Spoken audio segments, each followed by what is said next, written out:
escolhe qual a bola vai queimar. Vamos lá? Vai, velocidade, meu filho. Vamos, menino. Boa. Vai.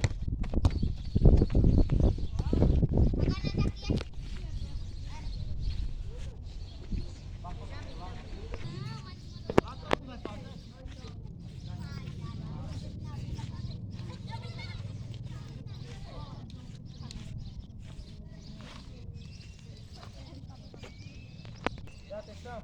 Esse trabalhozinho aqui é o trabalhozinho do espelho. Veja só, Alexandre praticamente não fez finta no adversário. Tava aqui, chutava, e aqui chutava. Não, você movimentar. Fazer, ó, engano o adversário, fez o gol.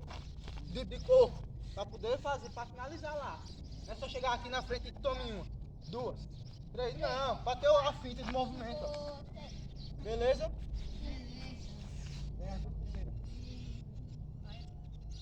Você escolhe qual bola vai. Vamos, pra tentar enganar, vai mais na frente.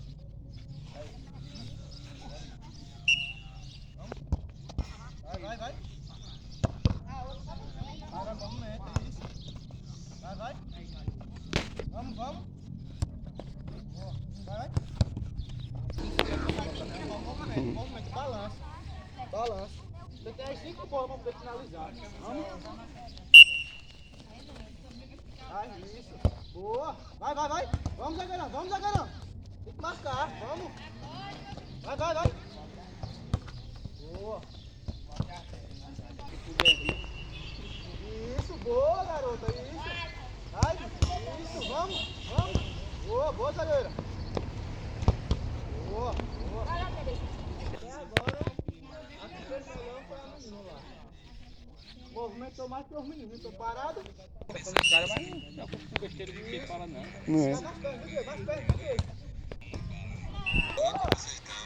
Boa. Já olhou pra onde é que vai. Isso, garoto, isso. Boa, vai. Isso, vamos.